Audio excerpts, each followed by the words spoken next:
Você já parou para pensar que criatividade é sobre resolver problemas?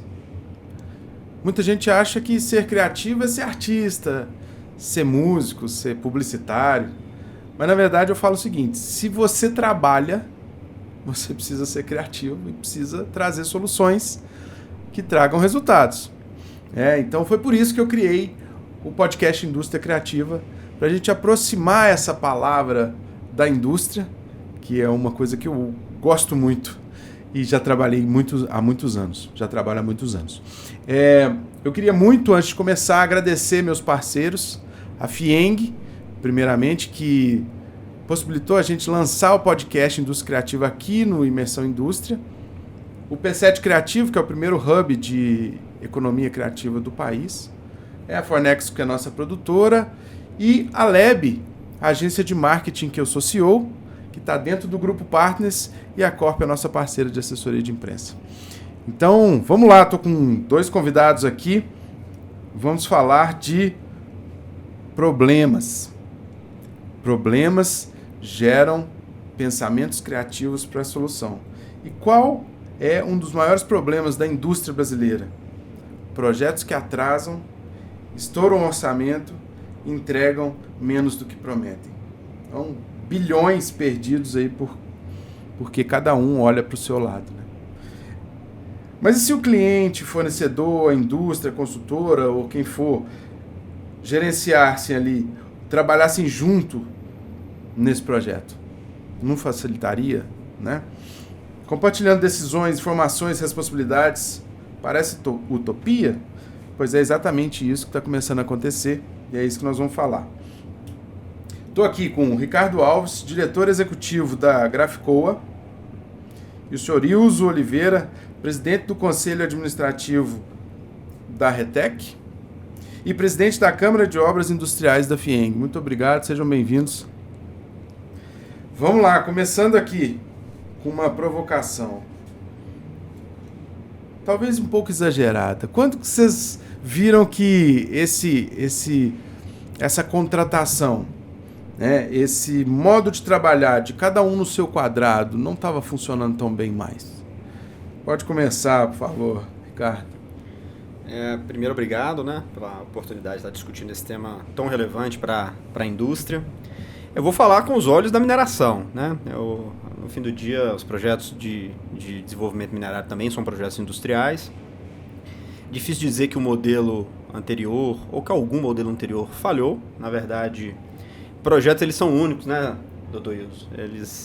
Acho que o que define um projeto é uma atividade temporária e única, né? Não é um processo repetitivo. Então, dizer que falhou, você sempre está dizendo uma perspectiva de um projeto, né? Então, tem populações de projetos que falham, mas muitas vezes por razões distintas. Mas uma coisa parece muito clara, né? Que quando a gente consegue alinhar objetivos, ter contratos ou ter parceiros eu diria que de uma forma transparente, né? Regido por relações de confiança, o resultado em qualquer projeto, seja de mineração ou projetos industriais de uma forma geral, ele tende a ser muito melhor.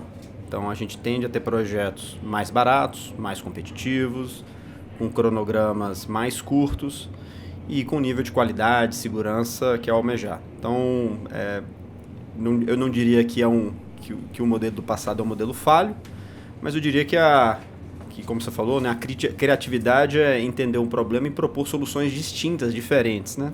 Eu acho que a gente está justamente nesse momento, entendendo outras formas de fazer e alguns caminhos parecem muito claros. E esse de colaboração, de ter parceiros ou ter um ecossistema de desenvolvimento de projetos que consiga não só falar a mesma língua, mas consiga ver objetivos comuns, né, e compartilhar esses objetivos, isso realmente faz diferença. A gente estava conversando antes, né, Sr. Ilmo? O senhor falou de alguns dados interessantes. Fala pra gente. É o seguinte, né? Eu também concordo com o Ricardo. Eu acho que não é o caso de nós imaginarmos que o processo tradicional não funciona. Mas você mesmo disse muito bem, né? Criatividade é resolver problema, né? E aí eu associo a palavra inovação, né? Para que a gente tenha inovação, nós precisamos de aprimorar a elaboração das tarefas, sejam elas tarefas complexas ou sejam elas tarefas simples. Com isso nós precisamos melhorar a produtividade, etc. Tal. Então, a evolução requer dos projetos mais eficácia, né, para que eles possam concorrer com outros projetos. A globalização da economia, inclusive, trouxe essa necessidade de nós evoluirmos, sermos mais competitivos, sermos mais produtivos, implantarmos projetos num prazo muito mais reduzido, né?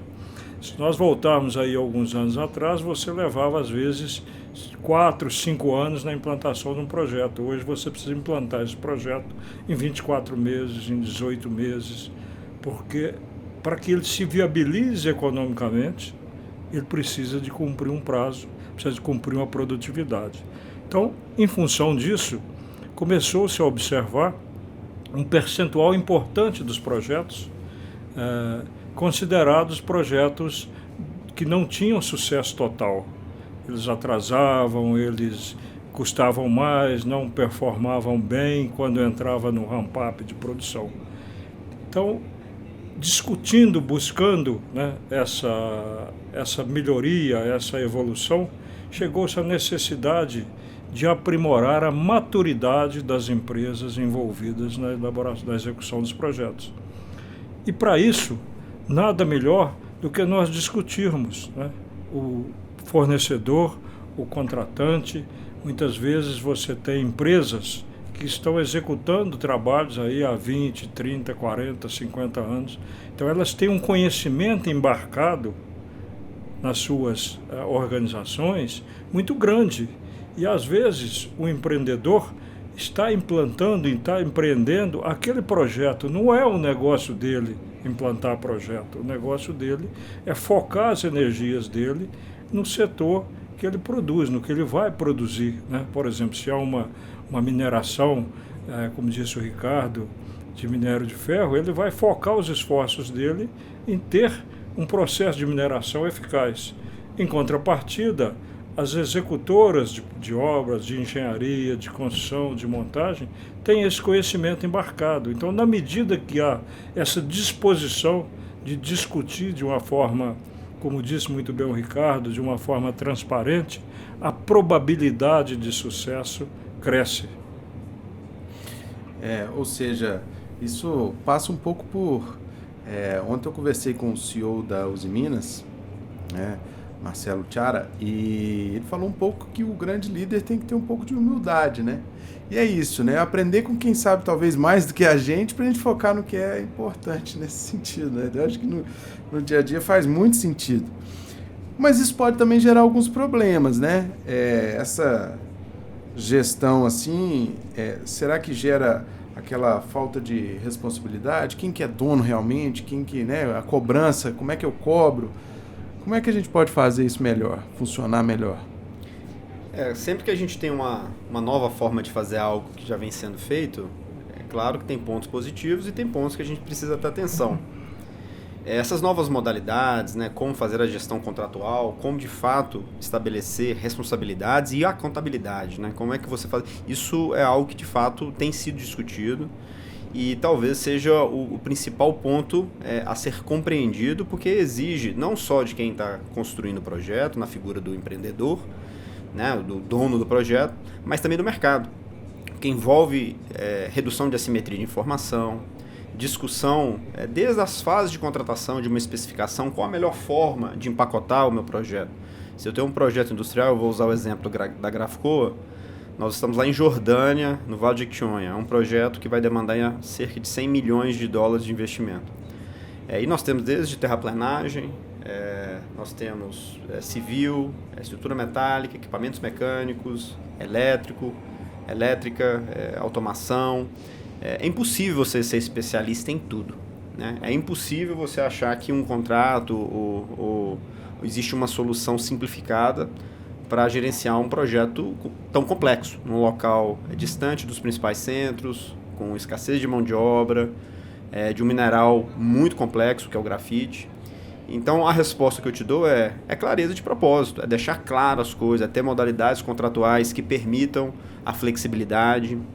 que de fato deem protagonismo para as empresas ou para aquele ator que naquele momento é o mais relevante, né? O momento de desenvolvimento da engenharia é ter boas empresas de engenharia, ter soluções, ter os empreiteiros, né, na concepção desses projetos, mas claro, sendo bastante diligente nas responsabilidades, né? De novo, quando a gente fala de gestão compartilhada, não é deixar um cachorro com 2 donos, né? Não é isso. É ter certeza que todo mundo sabe o que fazer e, principalmente, potencializar as expertises, né? Se você sabe, ou se você é um especialista em fundação, ou em movimentação de terra, ou em automação de uma planta industrial, que a gente consiga, de fato, utilizar esse conhecimento, igual o doutor Ilso falou, né? Mais de empresas, por exemplo, em Minas Gerais, com mais de 50 anos de atuação, né? Quantos projetos já foram implantados? Utilizar esse conhecimento, essa experiência em prol do seu empreendimento, né? Então, ter modalidades contratuais, claro que envolve desprendimento, né? Envolve um pouco você abrir mão do controle de algumas etapas, envolve você entender que você não tem todas as respostas. Está cada vez mais claro, né? Principalmente quando a gente fala de projetos de mineração, são muito complexos. Nós não temos todas as respostas, né? E ter empresas, ter parceiros que nos ajudem a não só ter respostas, mas ter as melhores respostas possíveis, é muito importante. E isso passa muito pela transparência e confiança, né, doutor Ilso? Sem dúvida. Transparência e confiança é fundamental, né? Agora, o processo, a cultura da gestão compartilhada, em nenhum momento, na minha opinião, e está mais do que provado, ela enfraquece a liderança, nem tira poder, né, nem autonomia do contratante. A decisão final é sempre do dono do projeto. Porém, ele vai tomar as decisões dele com base em informações mais fundamentadas. Então, esse é que é vamos dizer assim, o grande ganho, né? É como se você tivesse num projeto empresas competentes, pessoas competentes, porém, cada profissional, cada empresa estava focando, né, o seu esforço, o seu vetor de esforço, preocupado com o seu sucesso. E a gestão compartilhada é o seguinte: nós vamos focar os nossos esforços no norte de sucesso do projeto. Se o projeto ele tem sucesso, é bom para o empreendedor, para o contratante, e é bom para o prestador de serviço. E na medida em que você consegue prestar um serviço, volta à sua colocação inicial. A confiança ela é construída, né? Então, na medida que você se coloca como um fornecedor eficaz e busca com todo o empenho e com toda a dedicação atender o objetivo final do seu cliente, que é o sucesso do projeto, objetivo esse que é seu também, a probabilidade de que você seja reconhecido pelo cliente, por outros contratantes, como um potencial fornecedor, né, para que os novos contratantes entreguem sob sua responsabilidade a execução do projeto, cresce. Então, não tem essa preocupação de que eu perdi a autonomia, então nós vamos ter problema. O contrário, né? Nós vamos minimizar os problemas, porque nós vamos trabalhar proativamente, né? É como se você estivesse caminhando numa direção, né? E num determinado momento tem um buraco, uma vala, né? Você caiu na vala. Então não adianta você medir a profundidade da vala, o diâmetro da vala. O importante é que você, junto, identifique a vala com antecedência, para que você possa criar uma rota e desviar dessa vala. Esse é o conceito de gestão compartilhada. E é muito bom, porque eu falo muito sobre criatividade e tem uma frase que a gente usa na empresa que é: ninguém muda o que não conhece, né? Então, se a gente não tem controle de tudo e tem parceiros que conhecem muito mais que a gente, é muito mais fácil a gente conseguir ser criativo e trazer soluções melhores quando tem a base de conhecimento ali aplicada e trabalhando juntos, né? Então, para fechar, assim, eu queria perguntar de vocês assim, o que vocês enxergam para o futuro? Porque isso tá em movimento, né? Eu acho que em todas as áreas, não só na indústria, mas está em movimento. O que vocês enxergam para o futuro, assim, né? A gestão compartilhada, o que está faltando ainda, né, para chegar num mundo ideal? A gente pensa assim. Eu acho que a indústria, de uma forma geral, ela tem percebido, né, vantagens, né? Acho que talvez a palavra não seja descentralização, mas da unificação, né, das expertises e ter objetivos comuns. Tem um ponto que eu sempre costumo dizer, as empresas elas são muito carentes de bons parceiros, né? Elas são muito carentes de bons parceiros. E essa é uma forma, né, de diferenciação. Então você já percebe alguns movimentos de algumas empresas específicas, dos dois lados, né, do contratante e das contratadas, no sentido de criar essas relações de confiança. Eu não sei te dizer se esse é um movimento que vai ser conduzido de uma forma unificada pela indústria, ou se alguns players conseguem criar esses relacionamentos específicos, né, em pool de empresas, e que elas vão se perpetuando. Porque ao mesmo tempo que você tem boas experiências de uma forma de gestão compartilhada, essa relação de confiança ela também maximiza a chance de se repetir ao longo dos anos. Então, hoje para mim não está muito claro se esse é um movimento da indústria, ou se é um movimento de alguns players, né, de alguns players com parceiros preferenciais que conheçam o contexto, que conheçam o negócio, porque alcançar uma gestão compartilhada em sua plenitude exige, de novo, como eu falei, redução de assimetria de informação, exige que as empresas conheçam os cases dos projetos. Acho que o Dr. Wilson falou muito bem. No fim do dia, e eu vou de novo usar o exemplo da Graficoa, nós somos uma empresa de exploração e concentração de grafite, né? Temos uma planta demonstração em Itagimirim, na Bahia, e temos um projeto de escala industrial sendo desenvolvido em Jordânia. O nosso foco é grafite. O que a gente pode fazer para tornar o nosso produto competitivo frente à competição global, né? Frente à China, à África, ao próprio Canadá.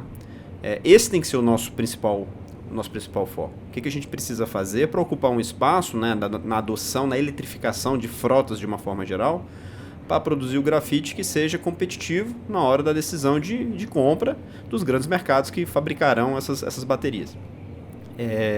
Então, esse tem que ser o nosso foco. E tentar maximizar, de novo, ao mesmo tempo que construir projetos não é o meu negócio, eu tenho um desafio de construção desse projeto. E de que forma que a gente pode fazer isso maximizando o resultado. E resultado, nesse caso, para a gente, é segurança, ter uma obra que seja concluída no prazo, no custo, que permita que o projeto seja competitivo, né, e viabilizado. E obviamente, como eu disse, os projetos eles são únicos, né, por definição. Você pode até construir 2 plantas de grafite, mas eles são únicos. Então, essas construções de solução de gestão compartilhada, eu diria que elas dependerão muito do contexto também das empresas, dependerão muito, eventualmente até de históricos de relacionamentos, de boas práticas. Então, eu entendo que a gente está nesse momento. As empresas elas estão se descobrindo, talvez ainda dentro de um pool de necessidades específico para ela, e a indústria está percebendo que as empresas que optam por esse modelo, de alguma forma, têm alcançado resultados melhores. E é isso, Arilson. Ok. Bom, eu penso o seguinte, qualquer processo, né, de evolução, qualquer processo de melhoria, qualquer processo de mudança de cultura em uma empresa, ele tem mais chance de sucesso se ele for realmente abraçado pela alta direção das empresas. Não é isso?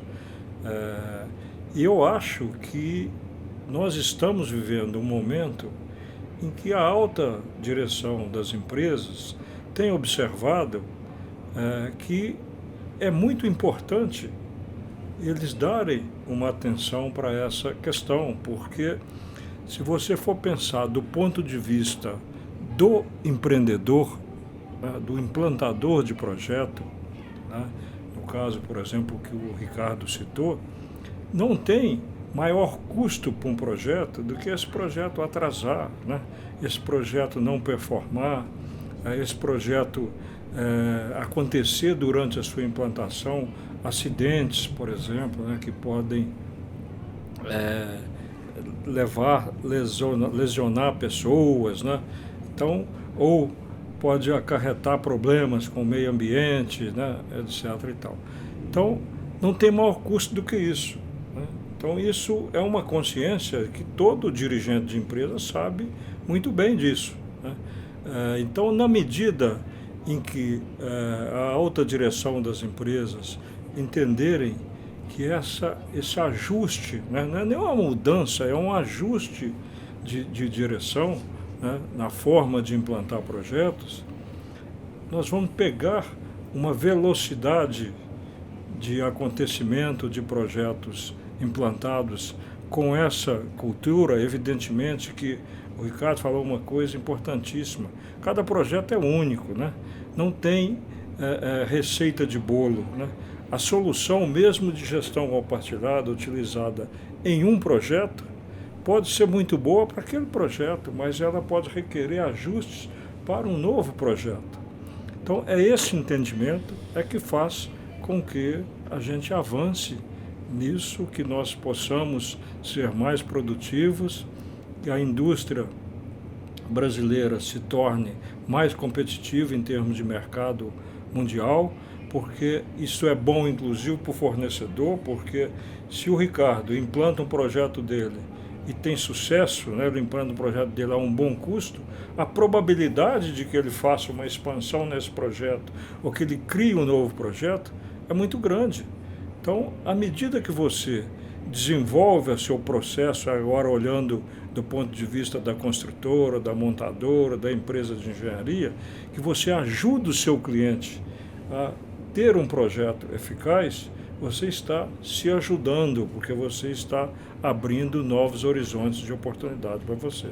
Todo mundo ganha. Muito bom. Agradeço demais a participação de vocês dois aqui. Deixem aí seus contatos para quem quiser achar ou conversar sobre o tema, para tirar insights. Fica à vontade. Eu acho que a Grafcoa, vou deixar o site, né? Pode ser. www.grafcoa.com. Como eu falei, é uma empresa...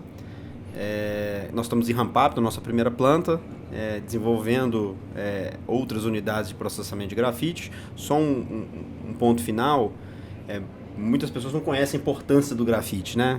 O grafite ele é um material utilizado na indústria há muitos anos, mas que agora, né, com a adoção de veículos elétricos, com a eletrificação da sociedade de uma forma geral, eu diria que a importância dele é bastante grande, e Minas Gerais tem um potencial gigante. A gente fala bastante de Vale do Lítio, mas deveria ser Vale da Bateria Elétrica, né? Porque o Vale do Jequitinhonha, além de muito lítio, tem muito grafite. Ali é um distrito grafítico Minas-Bahia, bastante consolidado.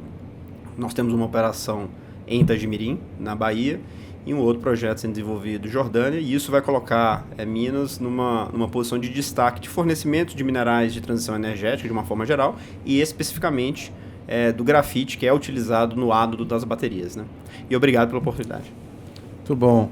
Senhor Ilso, como é que a gente acha o senhor? Quer bater um papo com o senhor? Vai lá na FIENG. Eu vou deixar aqui, Fernando, 2 contatos, né? Um meu pessoal da empresa e um da FIENG. Sim. E estou à disposição aí em todos os contatos. Tenho maior interesse em conversar sobre esse tema, né? Até porque nós precisamos aprender, né? A cada dia nós temos que evoluir. Então, deixando o meu contato na FIENG, FIENG@obrasindustriais, aliás, FIENG@câmaradeobrasindustriais.com.br. E na empresa é ilso, @retec.com.br. Então, estou à disposição aí e agradeço imensamente aí pela oportunidade de conversar sobre esse tema tão importante aí para a indústria mineira e para a indústria brasileira e para o crescimento do nosso país.